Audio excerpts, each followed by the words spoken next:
Goeiemôre Suid-Afrika, donderdag 23 April 1400 Suid-Afrika tyd vir die berig van die Iran-oorlog. Op die oomblik kan jy sien as nie groot konflik aan die gang nie, as niks nie, is nou skietstaking vir meer as 10 dae. So wat gebeur daar? Dis op die oomblik groot skaakspel wat aan die gang is. Goeders word rondgeskuif op die skaakbord vir die volgende beweging. En dele wat rondgeskuif word, is 'n voorbereiding vir wat's die volgende stappe. Sover dat ons weet met die blokkade van die Amerikaanse vloot, die blokkade van die Strait of Hormuz, het al 31 skepe teruggedraai. Van terug na Iraanse port, so wat nie in en uitgelaat is nie. Interessant genoeg, 3 van die skepe was Iraanse olietankers vol olie, wat nie daar by die Hormuz teruggedraai is nie. Hulle is geonderskep in die see, naby die kus van China. Hulle is daar geonderskep, so dit het nie by die blokkade plaasgevind, dit het duisende kilometer van daar af plaasgevind. Sanksieskepe wat geonderskep is deur die Amerikaanse vloot en oorgeneem is. So, op die oomblik, die probleem vir Iran met die blokkade, is dat hulle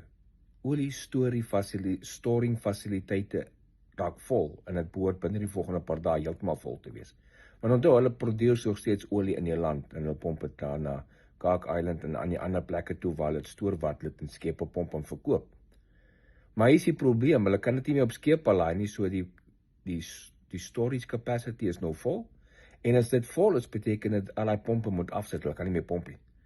En as jy daai goed afsit, dan begin jy skade maak aan dit, want daai goed is gemaak om te werk die hele tyd.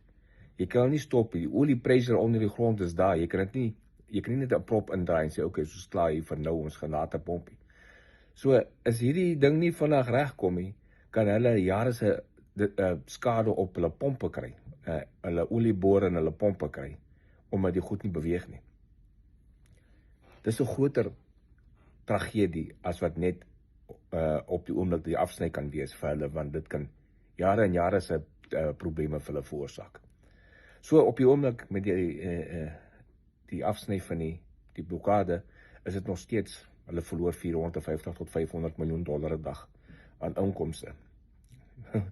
Maar dit lyk my nie hulle wil kop, hulle fight nog steeds onder mekaar om te besluit wat hulle moet doen. Hooplik kom hulle vinnig by 'n plan uit vir hulle self. So,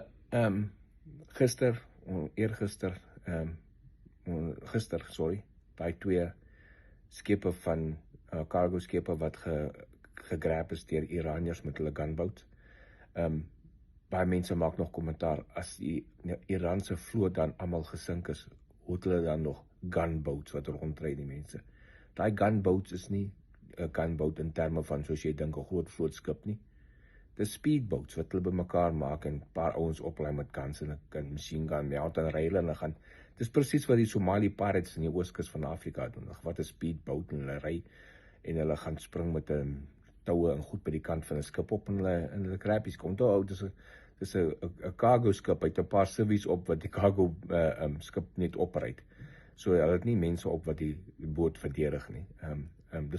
Dis hoe maklik dit is om 'n boot te onderskep. En dan vra die mense, maar hoekom doen die Amerikaners nie iets daaraan nie? Daar is nie noodwendig 'n breek van die skietstaking reëls nie, want dis siviele bote wat niks met Amerika of Israel te doen het nie. Die skietstaking is tussen Amerika, Israel en Iran.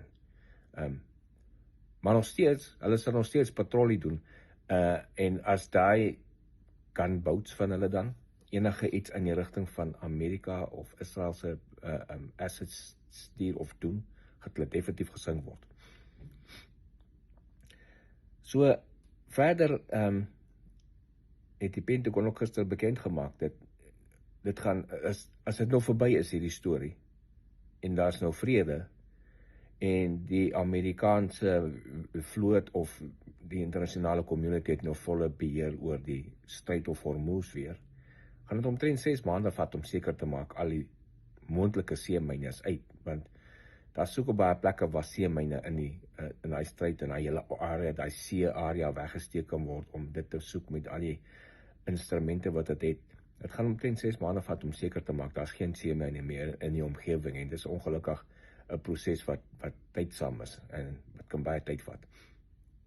So dit kan nog wees dat daar beperkte seeroetes in deur die stryd gaan wees, juis omdat hulle bepaal. Sodra as hulle 'n roete kry wat redelik skoon, wat nou weet hulle is skoon, hulle skep wat daar begin deurstuur, maar hulle gaan nie 'n wye oop korridor hê waar skepe net kan ry soos hulle wil nie, tot hulle seker maak al daai is skoon gemaak. Op die oomblik het Amerika die leverage in die onderhandelings, en omdat Amerika die leverage het in die onderhandelings, is president Trump gesê, hy is nie haastig, hy worry nie, hulle kan hulle tyd vat, om aan hulle kant reg te kom, om hulle koppe met mekaar te kry, om hulle infighting te stop, dit pla hom niks.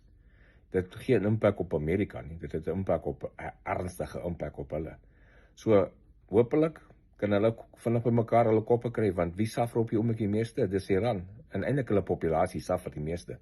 Maar soos ons weet, het die Iranse regime nie 'n saak met hulle eie populasie nie. Hulle worry nie of hulle populasie suffer en van die honger dood gaan dalk, omdat hulle kosrake leeg raak. Dit pla hulle niks nie. Solank hulle net in charge kan bly. So dis die probleem met 'n radikale moslim regime te onderhandel. So Saterdag, Sondag is dit die skietstaking wat tussen Hezbollah en Israel op die oomblik aan die gang is Sondag verby. Hoop ons sal sien wat hulle doen aan hulle kante, maar Israel is gereed om Hezbollah weer hard te slaan daar in syde van Lebanon as hulle nie tot die peace deals kan kom nie. Dis dan vir nou. Ek is Monnie Botha vir Koepel TV. Geniet die dag.